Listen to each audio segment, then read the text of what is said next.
हमारा जो अगला टेंस है वो है फ्यूचर टेंस। फ्यूचर टेंस के वैसे जिस प्रकार से हमने प्रेजेंट का अध्ययन किया था, पास्ट का अध्ययन किया था, उसी प्रकार से फ्यूचर के भी 4 पार्ट होते हैं। पहला पार्ट होता है फ्यूचर इंडेफिनिट टेंस। पहला पार्ट होता है फ्यूचर इंडेफिनिट बोल सकते हैं या फ्यूचर सिंपल टेंस बोल सकते हैं। देखो परीक्षा की दृष्टि से सबसे ज़्यादा महत्वपूर्ण है। फ्यूचर के जो पार्ट होंगे उसमें शुरुआती 2 पार्ट होंगे वो सबसे ज़्यादा महत्वपूर्ण होंगे, क्योंकि correct form of the verb पूछी जाएगी दोनों ही जगह से, दोनों ही जगह से पूछी जाएगी। यदि पेशिव बनवाएंगे, यदि पेशिव बनवाएंगे तो भी सबसे ज़्यादा जो टेंस काम में आने वाले हैं वो यही फ्यूचर में काम में आने वाले हैं। यदि पेशिव एक्टिव टू पेशिव चेंज करवाएंगे आप तो एग्जाम में सबसे ज़्यादा टेंस यही काम में आने वाला है। तो इस चीज़ का पता नहीं रहता है कि कई बार ऐसा होता है जिस प्रकार से हम इमेजिनेशन नहीं कर पाते हैं कि ये टेंस आ सकता है, और यही जैसे मान लो इसकी एक फॉर्म ऑफ द वर्ब आ गई, एक ये जो ब्रिटिश का एक पेशिव हिसाब है, इसका मतलब ये 2 नंबर के करीब बना गया। 2 नंबर यदि हम बढ़िया तरीके से प्रिपेयर कर पाए तो ये 2 नंबर हमारे हो गए, अन्यथा इनमें से नंबर कट हो जाएंगे। तो एक ये बात आपको विशेष रूप से ध्यान रखनी है कि जो शुरुआती 2 टेंस है, प्रेजेंट फ्यूचर इंडेफिनिट जो टेंस है तथा फ्यूचर जो कंटिन्यूअस टेंस है, दोनों ही बहुत ज़्यादा महत्वपूर्ण है। शुरुआत में हम आते हैं इसकी हिंदी पहचान। इसकी हिंदी पहचान होती है गागे की। हिंदी वाक्यों के अंत में गागे की, जैसे मान लो कि वो यहाँ रहेगा, वो खाएगा, पिएगा, अंत में पिएगी, पिएंगे। अब ये जो गागे की अंत में आ रहे हैं ये क्या होती है, इस टेंस की क्या होती है, ये पहचान होती है। और पहचान के आधार पे हम हिंदी टू इंग्लिश ट्रांसलेट कर पाएंगे, अन्यथा हम ट्रांसलेट भी नहीं कर पाएंगे। तो ये बात आपको विशेष रूप से ध्यान रखनी है कि इसकी हिंदी पहचान क्या होती है। विगत जो हमने प्रेजेंट के 4 पार्ट पढ़े थे, पास्ट के 4 पार्ट पढ़े थे, चारों जो 8 पार्ट थे, 8 पार्टों का हमने जो हिंदी पहचान थी, उनकी एडवर्ब थी, उनकी जो हेल्पिंग वर्ब थी, उनकी जो मेन वर्ब थी, क्योंकि ये बात मैं आपको शुरुआत में भी बता चुका हूँ कि टेंस होते हैं वो क्या होते हैं, एक आधार होता है, एक नींव होती है, एक स्तंभ होता है। जो हम इंग्लिश सीखते हैं ना उसका स्तंभ होता है। यदि जब तक हमें टेंस नहीं आ रहा है इसका मतलब हम कुछ भी फुलफिल नहीं कर पा रहे, हमें इंग्लिश में कुछ भी नहीं आ रहा है। तो ये थोड़ा बहुत हमें बेसिक नॉलेज तो आना ही चाहिए कि इसकी हिंदी पहचान क्या होती है, इसकी एडवर्ब क्या होती है, इसकी जो हेल्पिंग वर्ब क्या होती है, इसकी मेन वर्ब क्या होती है, क्या पहचान होती है, इंग्लिश जो सेंटेंस होंगे उसमें क्या आएगा, जो हिंदी के जो सेंटेंस होंगे या हिंदी के जो वाक्य होंगे उसमें क्या पहचान होगी, ये प्रेजेंट का है, पास्ट का है, फ्यूचर का, तभी हम कुछ कर पाएंगे, अन्यथा हम कुछ कर नहीं पाएंगे। तो ये बात हर स्टूडेंट को विशेष रूप से ध्यान रखनी है, ना कि आप एक ऐसे हो कि हम 10th क्लास में उसी स्टैंडर्ड के आधार पे लर्न कर रहे हैं, नहीं, वो गलत है। क्योंकि ये भावी जीवन में भी आपके काम में आने वाले हैं कि आपने जैसे 7th में सीखा, 8th में सीखा, 9th में सीखा, 10th में सीखा, 11th में भी आएंगे, फिर 12th में शायद तक अगली बार मॉडल न्यू सिलेबस आएगा तो बात अलग है, नहीं अभी तक तो नहीं है, लेकिन उसके बाद में जब कॉम्पिटिशन की तैयारी करोगे तो भी आएगा। तो इसका मतलब आपके भावी जीवन में बहुत ज़्यादा काम में आने वाला है। तो हर स्टूडेंट से मैं यही कहता हूँ कि इनको आराम से पढ़े, आराम से देखें क्या आया हुआ क्या नहीं आया हुआ। अगला देखो इसकी जो एडवर्ब है वो क्या होती है, टुमारो होती है, नेक्स्ट होती है, फॉलोइंग होती है। अब जैसे मान लो कि नेक्स्ट में डे आ सकता है, नेक्स्ट मंथ आ सकता है, वीक आ सकता है, ईयर आ सकता है, ये सभी आ सकते हैं, कोई परिवर्तन नहीं होने वाला है। फॉलोइंग में भी फॉलोइंग डे आ सकता है, मंथ आ सकता है, ईयर आ सकता है। अब जैसे फॉलोइंग नाम आ गया तो आप बोलोगे सर हमें तो डे बताया था, मंथ भी आ सकता है, ईयर भी आ सकता है, वीक भी आ सकता है, कुछ भी आ सकता है, ठीक है। यदि फॉलोइंग के बाद में जो भी आ रहा है मतलब हमें फॉलोइंग के अकॉर्डिंग, हमें फॉलोइंग के अकॉर्डिंग क्या करना है, correct form of the verb पढ़नी है। फॉलोइंग है या नेक्स्ट है, टुमारो है, ठीक है। आगे देखो इसकी हेल्पिंग वर्ब। अब देखो इसमें थोड़ा बहुत परिवर्तन होता है, उसमें हमने देखा सिंगुलर और प्लूरल होता है। इतने 2 पार्ट पढ़े थे, प्रेजेंट का पार्ट पढ़ा था, पास्ट का पार्ट पढ़ा था, उसमें हमने एक नोट किया था कि इसमें एक चीज थी कि यहाँ पे हम ये करते थे कि इस टेंस में सिंगुलर जो सब्जेक्ट होता है उनके साथ ये हेल्पिंग वर्ब होती है, प्लूरल होता है उनके साथ ये हेल्पिंग वर्ब होती है।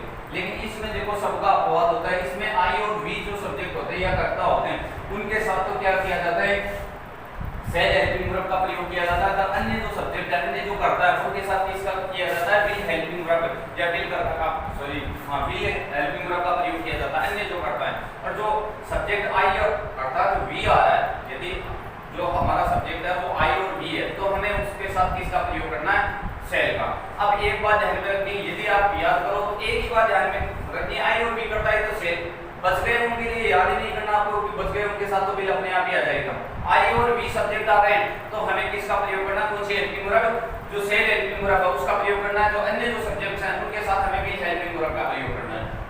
अब अगला आता है, इसका जो पार्ट है वो है मेन वर्ब। इसमें मेन वर्ब की फर्स्ट फॉर्म का प्रयोग किया जाता है। अब देखो इंडेफिनिट में हम एक नियम, मैंने शुरुआत में एक नियम बताया था आपको, 121 1 2 1, मतलब 1 2 1, ये प्रेजेंट का है, पास्ट का है, फ्यूचर का। प्रेजेंट में क्या आता है, फर्स्ट फॉर्म आती है, फिर पास्ट में क्या आता है, जो अफर्मेटिव सेंटेंस होता है उसमें सेकंड फॉर्म आती है, अन्यथा क्या आती है, वर्ब की फर्स्ट फॉर्म नेगेटिव और इंट्रोगेटिव सेंटेंस में। और ये फ्यूचर में क्या आता है, फ्यूचर में वर्ब की फर्स्ट फॉर्म आती है।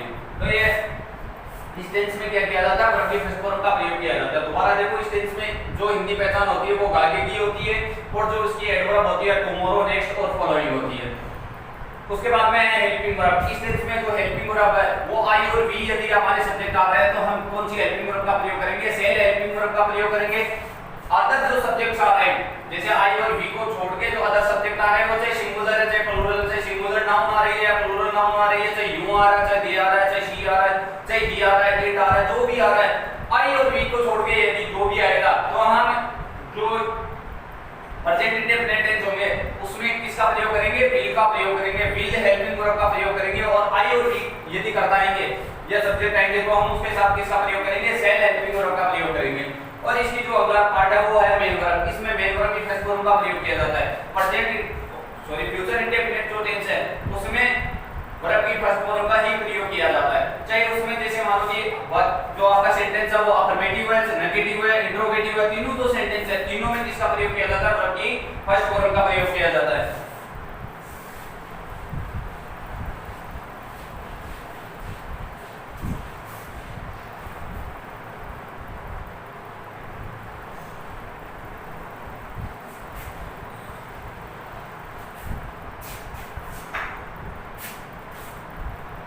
अगला है इसका जो हम सेंटेंस देखेंगे अफर्मेटिव।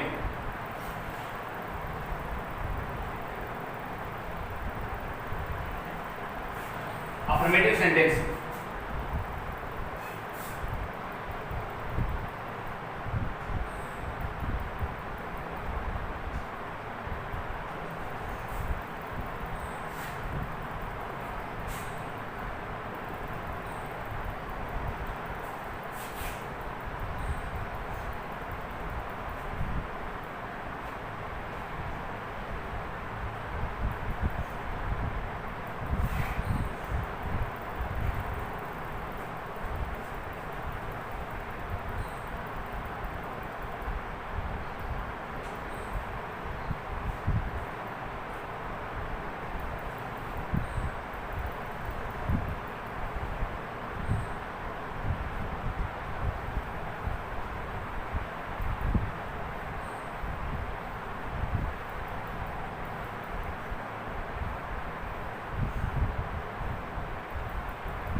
देखो अफर्मेटिव सेंटेंस है उसका भी सेंटेंस स्ट्रक्चर आना चाहिए। शुरुआत में मैंने कल भी आपको बताया था कि जो सेंटेंस स्ट्रक्चर होता है यदि वो हमें अफर्मेटिव का आ रहा है, एक टेंस जैसे मान लो कि फ्यूचर इंडेफिनिट है उसका जो अफर्मेटिव सेंटेंस है उसका सेंटेंस स्ट्रक्चर आ रहा है, उसके बाद में जैसे नेगेटिव आएगा, इंट्रोगेटिव आएगा, इंट्रोगेटिव नेगेटिव आएगा, वो तीनों हमें अपने आप आने लग जाएंगे।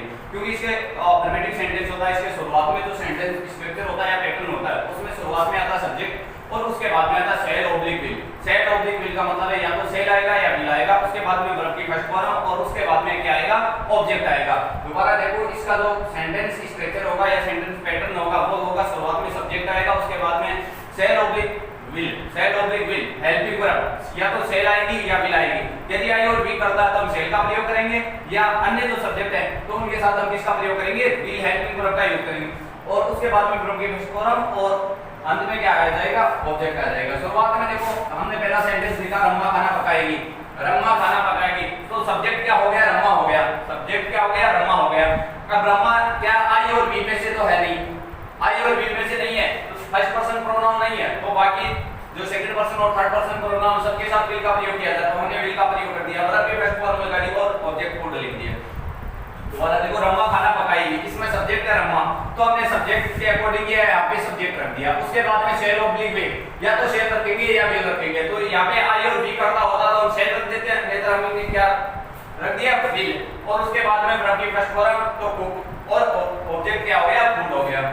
हम विद्यालय जाएंगे, हम विद्यालय जाएंगे, इसमें सब्जेक्ट है हम, तो इसका क्या हो गया वी, वी, और वी के साथ आई और वी यदि हमारे सब्जेक्ट आ रहे हैं तो हम उसके साथ किसका प्रयोग करेंगे, सेल हेल्पिंग वर्ब का प्रयोग करेंगे। तो सेल हेल्पिंग वर्ब का प्रयोग कर दिया, उसके बाद में वर्ब की फर्स्ट फॉर्म जाना गो, वर्ब की first form to school.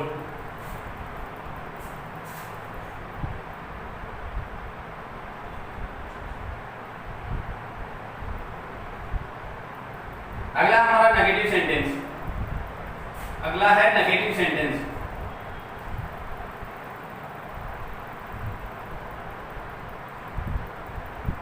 Negative sentence का सेंटेंस स्ट्रक्चर होगा subject, subject plus head object will plus not plus verb की first form plus object. Negative जो सेंटेंस होगा उसका सेंटेंस स्ट्रक्चर होगा subject plus head object will plus not plus verb की first form plus object.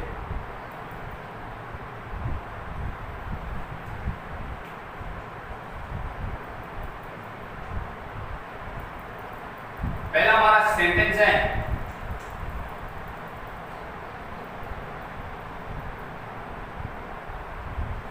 वो है मैं झूठ नहीं बोलूंगा। सेकंड जो सेंटेंस है वो है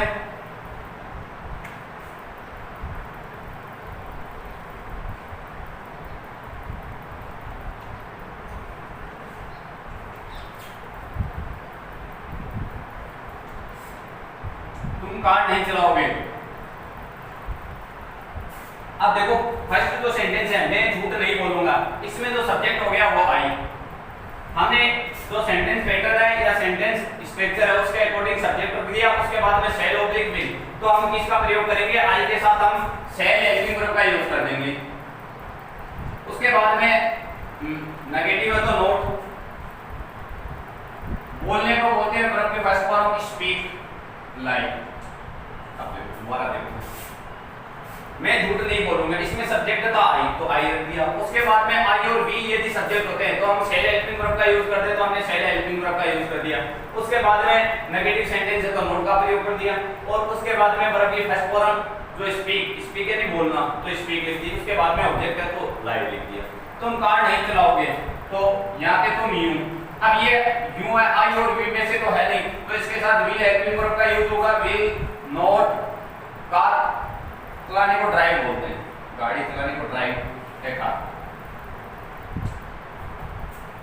और अब ये फर्स्ट फॉर्म ड्राइव बेसिक की बेसिक आ गई, और एक बात, अब एक बात चीज देखो नोट करनी है आपको, यदि आपने अफर्मेटिव सेंटेंस बढ़िया तरीके से सीखा है तो इसका मतलब आप नेगेटिव में आराम से कर पाओगे। कल मैंने आपको एक बात बताई थी कि यदि अफर्मेटिव सेंटेंस में देखो subject plus head object will plus verb की फर्स्ट फॉर्म प्लस ऑब्जेक्ट है, या नेगेटिव सेंटेंस में आते हैं उसमें देखो subject plus head object will plus not plus verb की फर्स्ट फॉर्म प्लस ऑब्जेक्ट। मैंने आपको एक बात बताई थी कि यदि अफर्मेटिव सेंटेंस है, यदि अफर्मेटिव सेंटेंस है या नेगेटिव सॉरी इंट्रोगेटिव सेंटेंस है, अफर्मेटिव सेंटेंस है या इंट्रोगेटिव सेंटेंस है, हम उसको नेगेटिव बना रहे हैं। यदि अफर्मेटिव सेंटेंस है या इंट्रोगेटिव सेंटेंस है उसको हम नेगेटिव बना रहे हैं। इंट्रोगेटिव सेंटेंस भी कौन से जो हेल्पिंग वर्ब, यदि अफर्मेटिव सेंटेंस है या इंट्रोगेटिव सेंटेंस है, अफर्मेटिव है या इंट्रोगेटिव सेंटेंस है, इंट्रोगेटिव सेंटेंस भी कौन से जो हेल्पिंग वर्ब से शुरू होने वाले हैं, यदि हम उसको नेगेटिव में रूपांतरित कर रहे हैं, चाहे आप अफर्मेटिव को नेगेटिव बना रहे हैं चाहे इंट्रोगेटिव को नेगेटिव बना रहे हैं, तो आपको एक बात ध्यान में रखनी है, इंट्रोगेटिव सेंटेंस भी कौन से ये बात ध्यान में रखनी है, हेल्पिंग वर्ब से शुरू होने वाले, ना कि मैंने डब्ल्यूएच वर्ड से शुरू होने वाले बोले, हेल्पिंग वर्ब से शुरू होने वाले। तो आपका जो ये नोट का यूज होगा वो 3 नंबर पे आएगा। यदि आप 4 नंबर पे कर रहे हो, 5 नंबर पे जा रहा है, इसका मतलब आपका गलत हो जाएगा, क्योंकि हमने बहुत बार देखा जैसे मानो कि जो हमारे हेल्पिंग वर्ब होते हैं इसके 2 पार्ट होते हैं। अब जैसे हेड भी है 2 पार्ट हो गए, अब इसको यदि ये मान लो कि अफर्मेटिव सेंटेंस है, शुरुआत में सब्जेक्ट आ रखा है यहाँ पे, अब नोट का यूज करेंगे, यहाँ पे सब्जेक्ट था ही मान लेते हैं, ही हैड बीन। नोट का प्रयोग यहाँ करते हैं कितने नंबर पे हो जाएगा, 4 नंबर पे, 1 2 3 4। तो इसका मतलब हमारा सेंटेंस यही गलत हो जाएगा। आप अपने आप नोट कर लेना कि हमारा सेंटेंस गलत है, क्योंकि सर ने हमें क्या बताया था कि जो नोट का यूज होगा वो 3 नंबर पे, तो 1 2 और 3, तो यहाँ होगा इसका। तो हमने इसमें क्या किया था, देखो यदि मैं आपको शुरुआत में बता चुका हूं कि यदि आपको अफर्मेटिव सेंटेंस से बढ़िया तरीके से आता है तो इसका मतलब आप जो पूरा टेंस है उसका चाहे अफर्मेटिव है चाहे नेगेटिव नेगेटिव है, चाहे इंट्रोगेटिव है, चाहे इंट्रोगेटिव नेगेटिव है, बाकी के जो जितने भी सेंटेंस है वो आराम से बना पाओगे आप, कोई गलती नहीं होगी। क्योंकि हमने देखो इसमें किया गया है, देखो इसमें सब्जेक्ट है shall oblique will plus verb plus form plus object आया होगा। हमने परिवर्तन इतना ही किया, इसको नेगेटिव में रूपांतरित किया, नेगेटिव में रूपांतरित किया तो हमने क्या कर दिया, जो हेल्पिंग वर्ब थी उसके बाद में नोट का यूज कर दिया, और वैसा का वैसा है। देखो सेंटेंस स्ट्रक्चर नोट करो आप, कहीं पे भी आपको लगता है कि डिफॉल्ट है कि हमने क्या किया, हमने बस इतना ही किया कि यहाँ पे नोट का यूज कर दिया। तो यही बात आपको ध्यान रखनी है कि हम किस प्रकार से करें या किस प्रकार से नहीं करें, कि नोट का यूज कहाँ पे करना, आपको 3 नंबर पे करना। 3 नंबर के अलावा यदि आप 4 नंबर पे जा रहे हो तो आपका सेंटेंस क्या हो जाएगा, गलत हो जाएगा। अगला जो पार्ट है वो है इंटरोगेटिव सेंटेंस।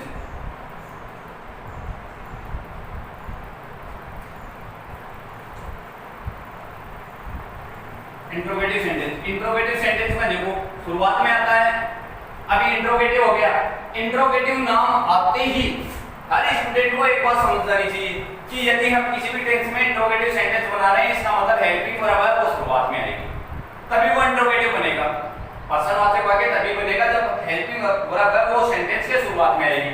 तो यहाँ पे हेल्पिंग वर्ब हमारे इस टेंस में सेल ऑब्लिक विल है, तो हम सेल ऑब्लिक विल को शुरुआत में रख दिया, उसके बाद में सब्जेक्ट, उसके बाद में वर्ब की फर्स्ट फॉर्म, उसके बाद में ऑब्जेक्ट, और अंत में क्या लगा दिया, क्वेश्चन मार्क। अब दोनों में हम कंपैरिजन करते हैं, अफर्मेटिव और इंट्रोगेटिव में कंपैरिजन करते हैं। इसमें देखो subject plus shall oblique will plus verb की फर्स्ट फॉर्म प्लस ऑब्जेक्ट है, और इसका कंपैरिजन करते हैं तो इसमें देखो सेल ऑब्लिक विल है, उनको शुरुआत में लिया है, सब्जेक्ट वैसा का वैसा है, यहाँ पे था इस अफर्मेटिव में यहाँ होता है shall oblique will plus helping verb वो यहाँ पे आती है सब्जेक्ट के तुरंत बाद में।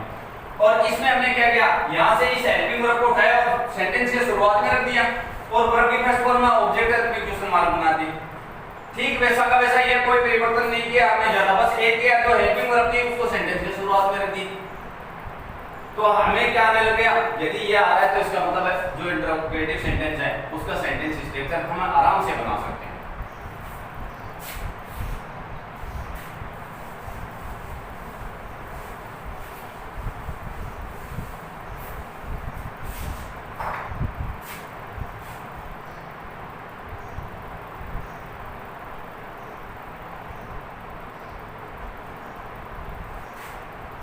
इंट्रोगेटिव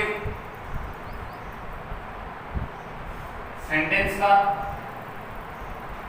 पहला सेंटेंस क्या हुआ, कपड़े धोएगी। दूसरा सेंटेंस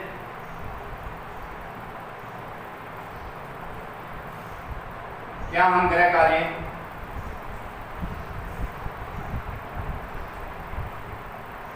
क्या हम गृह कार्य करेंगे, क्या हम गृह कार्य करेंगे। क्या हुआ है, कपड़े धोएगी, क्या हम गृह कार्य करेंगे। ये दो सेंटेंस लिखे हैं।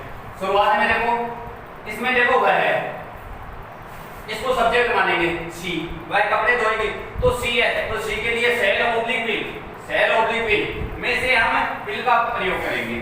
क्यों, क्योंकि यहाँ पे आई और वी सब्जेक्ट नहीं है, तो सी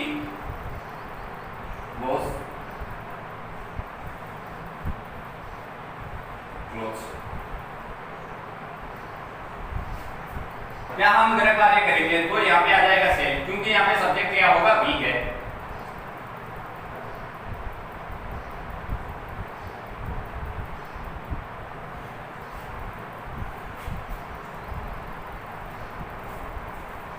क्या हुआ, कपड़े धोएगी, will she wash cloth, will she wash cloth. और क्या हम गृह कार्य करेंगे, shall we do homework, shall we do homework. अब एक बात दोबारा नोट करो, यदि हम इनको अफर्मेटिव बना दें तो वो क्या आती, सेंटेंस क्या होता, वह है कपड़े धोएगी, क्या हट जाता है यहाँ से, वह कपड़े धोएगी, तो हम इसको किस प्रकार से बना देते, सी विल वॉश करो, ये अफर्मेटिव हो जाएगा। अरे यहाँ पे विल आ रखा था, उसको सेंटेंस के शुरुआत में रख दिया, वो इंट्रोगेटिव हो गया। सेंटेंस के शुरुआत में क्या, देखो अगला सेंटेंस बताता हूँ इसी में।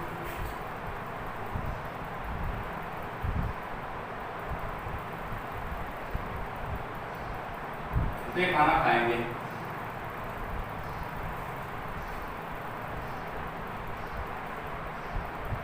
वे भी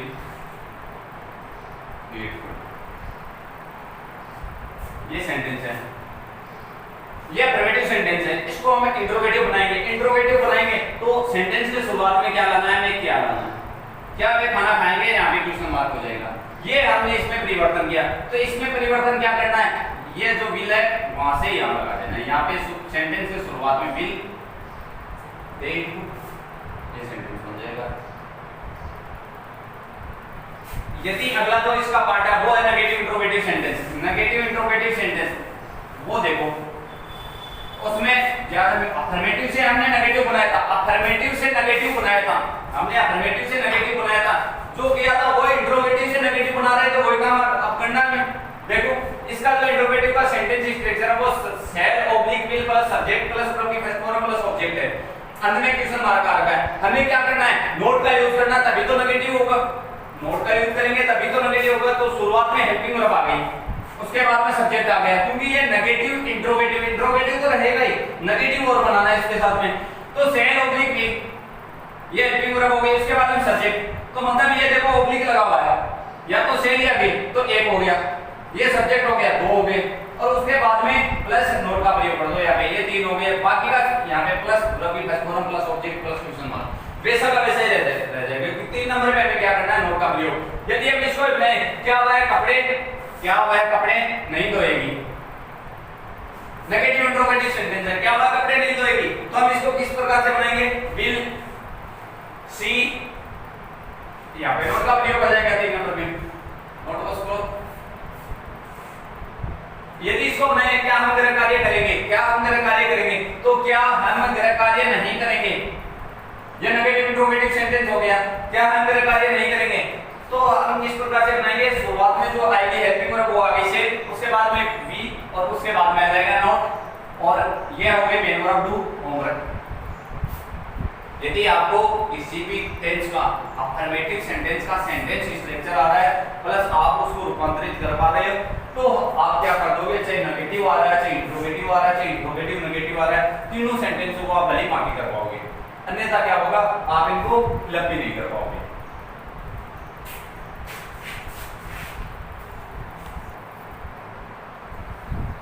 अब देखो हमारी एग्जाम में आएगा तो correct form of the verb का ये पैटर्न आएगा, आपको इस प्रकार से दिया हुआ आएगा। आपको क्या करना कि हर चीज नोट करनी है। यदि हम अध्ययन कर पा रहे हैं उस टाइम में नोट करनी कि आप, मैंने हर जो टेंस की correct form of the verb पढ़ने का तरीका बताया था, आपको एडवर्ब बताई थी कि आपके एग्जाम में इस तरीके से आ सकता है, आपके एग्जाम में इस तरीके से आप आ सकता है। यदि आप उसको रिमाइंड करोगे तो ये बहुत ज़्यादा टफ नहीं है कि आपके समझ में नहीं आएगा, ऐसा नहीं है। क्योंकि देखो शुरुआत हम इस सेंटेंस से करेंगे, अब ये भी आपको एग्जाम में आएगा, तो इसके बाद में आप ये बोलोगे कि सर मैंने लर्न नहीं किया, वो नहीं किया। ज़्यादा टफ नहीं है, क्योंकि आपको यदि एडवर्ब ध्यान में रखनी है, ये मैंने एडवर्ब इस टेंस में लिखाई थी, तो टुमारो आ रखी है, I blank go to tomorrow, शिकर टुमारो। टुमारो हमने किस में मानते हैं, प्रेजेंट सॉरी फ्यूचर इंडेफिनिट में, फ्यूचर इंडेफिनिट में, फ्यूचर इंडेफिनिट में मानेंगे तो फ्यूचर इंडेफिनिट में शैल ऑब्लिक विल, तो हेल्पिंग वर्ब लगती है, और वर्ब की फर्स्ट फॉर्म है वो क्या है, मेन वर्ब है। तो आई के साथ हम किसका प्रयोग करेंगे, शैल हेल्पिंग वर्ब का यूज करेंगे, और वर्ब की first form shall go to शिकर। अगला है you reach at home next week, ये नेक्स्ट भी हमने फ्यूचर इंडेफिनिट में मानी थी, तो फ्यूचर इंडेफिनिट में माने यू कौन सा पर्सन प्रोनाउन है, सेकंड पर्सन, आई और वी को छोड़ के, तो आई वी को छोड़ते ही विल हेल्पिंग वर्ब आ जाएगी और वर्ब की फर्स्ट फॉर्म। अगला है अजय ब्लैंक आ रखा है कुक के राइस टुमारो, टुमारो ऊपर वाला जो सेंटेंस था वैसा का वैसा ही हो जाएगा, अजय के साथ विल का प्रयोग होगा, ऊपर वाले में शैल का प्रयोग हुआ था क्योंकि यहाँ पे सब्जेक्ट आई था, यहाँ पे सब्जेक्ट क्या है, अजय है, थर्ड पर्सन प्रोनाउन, तो विल। फिर अगला जो सेंटेंस है वो है we blank complete our homework next day. अब देखो नेक्स्ट डे नेक्स्ट आ रहा है, मैंने ये बात बताई थी, नेक्स्ट डे आए, मंथ आए, ईयर आए, वीक आए, सभी समान है, कोई परिवर्तन नहीं, क्योंकि नेक्स्ट के आगे जुड़ रहे हैं सभी भी। अब देखो वीक के साथ हम शैल का प्रयोग करेंगे और वर्ब की फर्स्ट फॉर्म लिखेंगे कंप्लीट। यहाँ पे आई और वी को छोड़ के यदि दूसरा सब्जेक्ट आता तो हम क्या करते थे, यहाँ पे विल का प्रयोग करते थे, यहाँ पे किसका प्रयोग करते थे, विल का प्रयोग करते थे। और आई और वी यदि सब्जेक्ट आ रहे हैं तो हम किसका प्रयोग करेंगे, शैल हेल्पिंग वर्ब का प्रयोग करेंगे, अन्यथा हम किसका प्रयोग करेंगे, विल हेल्पिंग वर्ब का प्रयोग करेंगे। इसमें मेन वर्ब की फर्स्ट फॉर्म का प्रयोग किया जाता है। अब देखो एक जगह तो ये पूछा जाता है correct form of the verb. दूसरा नियम यह है कि एक जगह और पूछा जाता है फ्यूचर सिंपल, परीक्षा में वो किस प्रकार से पूछा जाता है, वो एक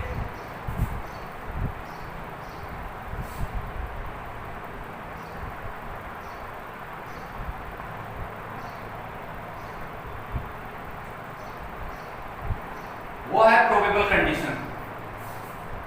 प्रोबेबल कंडीशन होती है, संभाव्य शर्त बोला जाता है इसको। कंडीशन तीन प्रकार की होती है, प्रोबेबल कंडीशन होती है, इम्प्रोबेबल कंडीशन होती है, इमेजिनरी कंडीशन होती है, या हाइपोथेटिकल कंडीशन होती है, थर्ड होती है अनफुलफिल्ड कंडीशन। तीन कंडीशंस होती है। तीन कंडीशन कई बार एग्जामिनर क्या करता है, तीन कंडीशन में से पूछ लेता है, तीन कंडीशन में से पूछ लेता है। तीसरी कंडीशन को जैसे मान लो कि या तो फर्स्ट कंडीशन है प्रोबेबल कंडीशन, उसमें से हम एक correct form of the verb करवा लेते हैं, या दूसरी है इम्प्रोबेबल कंडीशन या इमेजिनरी कंडीशन या हाइपोथेटिकल कंडीशन, उसमें से हमें correct form of the verb करवा लेता है। तीसरी है अनफुलफिल्ड कंडीशन, तो उसमें से correct form of the verb करवा लेता है। तो ये बात भी आपको नोट करके रखनी है कि हमें तीनों में से कोई सी भी आ जाए तो हमें क्या करना है, सही करना है। वो करना किस प्रकार से, अब देखो एक में प्लस से present simple plus future simple.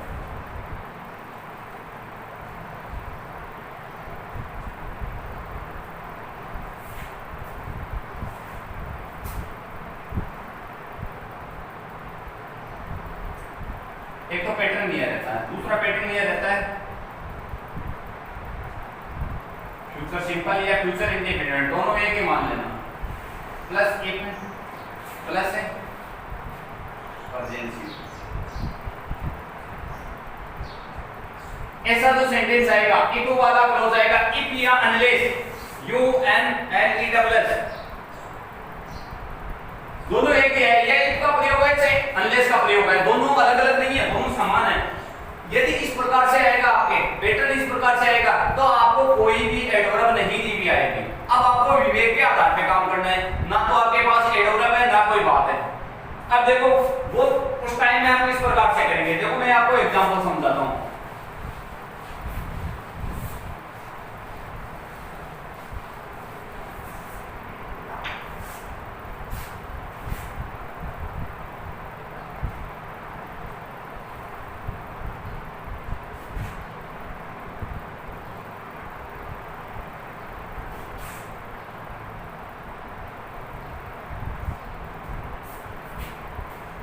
पहला पैटर्न देखो ये है, इस प्रकार से हमें एग्जाम में पूछा जाता है, एक पे यूं बरट हार्ट।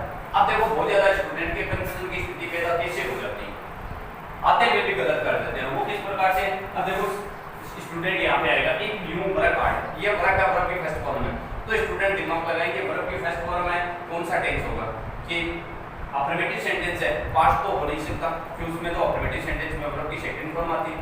फ्यूचर हो नहीं सकता क्यों, फ्यूचर होता तो शैलो ऑब्लिक विल दोनों से एक हेल्पिंग वर्ब आती। तीसरा नहीं हम आते हैं कि प्रेजेंट में हो सकता है कि प्रेजेंट में वर्ब की फर्स्ट फॉर्म आती है, ये क्या है, प्लूरल है। सिंगुलर के साथ तो वर्ब की first form plus S A S, और प्लूरल के साथ वर्ब की फर्स्ट फॉर्म आती है, तो प्रेजेंट सिंपल है। तो प्रेजेंट सिंपल है, इधर हम क्या भरेंगे, अब इधर भी वो प्रेजेंट भर देंगे, इसका मतलब गलत हो जाएगा। तो ये बात आपको नोट करके रखनी है कि हमें सर ने बताया था a plus present simple future simple.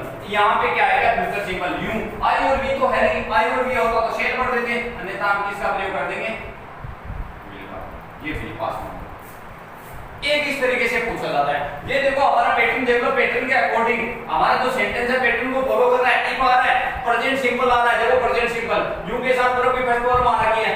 यदि यहाँ पे ही होता तो वर्ब की फर्स्ट फॉर्म प्लस ऐसे ये आ जाता, और उसके बाद में फ्यूचर सिंपल आ रहा है। हमारा जो पैटर्न है उसको फॉलो हो रहा है। अब देखो यदि इसको कई बार एग्जाम में क्या करता है, इसको उल्टा घुमा के लिख देता है। वो इस प्रकार से लिखता है, you will pass if you work hard. ये एग्जामिनर ये पैटर्न दे देता है।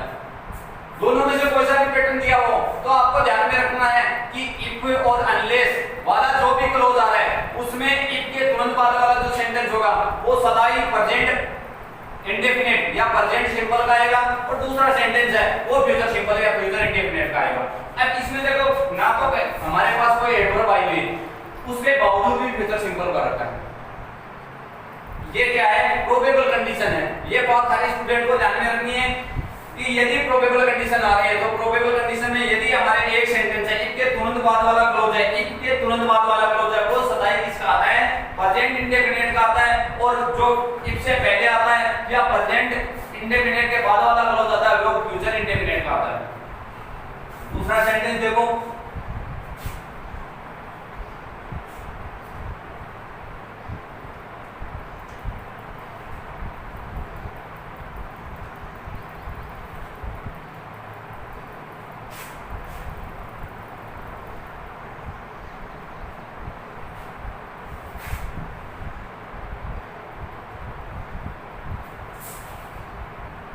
नोट कर लो इसको।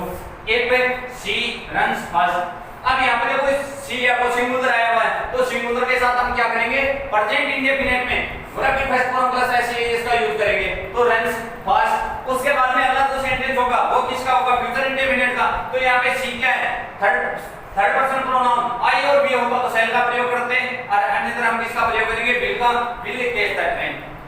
यदि हम इसको उल्टा घुमा के जो हमारा जो ये सेंटेंस था इसकी तरीके से लिखना चाहें तो ये लिख देंगे she will catch the train, she will catch the train if she runs fast. तो आपका एक पैटर्न ये रहता है, एग्जाम में यदि correct form of the verb करवाई जाए, एग्जाम में यदि correct form of the verb करवाई जाए तो जरूरी नहीं है कि आपको एडवर्ब वाला सेंटेंस दे, ये सेंटेंस दे दे तो उस टाइम में आपके सामने प्रॉब्लम खड़ी नहीं होनी चाहिए कि ये है प्रोबेबल कंडीशन। प्रोबेबल कंडीशन में जब हम क्लोज पढ़ेंगे, जब हम क्लोज का अध्ययन करेंगे, 10th में एक टॉपिक और होता है क्लोज, क्लोज में ये सभी कंडीशन में दोबारा पढ़ाऊंगा आपको। लेकिन यदि हम correct form of the verb में यदि टेंसों में भी साथ साथ इनका अध्ययन करते जाएं तो दोबारा हम पढ़ेंगे तो इनका क्या होगा, रिवीजन हो जाएगा और हमें लर्न भी रह जाएगा।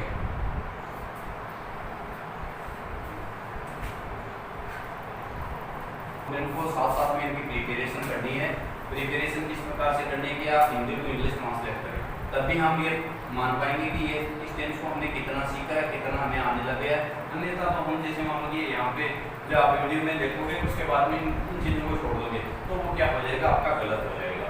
तो इनको बार बार यदि आप रिपीट करोगे तो उस प्रकार से हमने 5-6 सेंटेंस दिए और वो देखो पहला सेंटेंस बचा नहीं पिएगा, क्या हम बाजार नहीं करेंगे, क्या मेरा फोन नहीं तोड़ेगी, तुम कपड़े नहीं खरीदोगे, खेत नहीं जोतेंगे और क्या मैं पसंद नहीं उठाऊंगा। वाले को क्या बोलते हैं, ग्रो बोलते हैं, जोतने को फ्रो बोलते हैं, खरीदने को बाई बोलते हैं, तोड़ने को ब्लैक बोलते हैं, जाने को वो होता है, पीने को ड्रिंक बोलते हैं। ये आपका सेंटेंस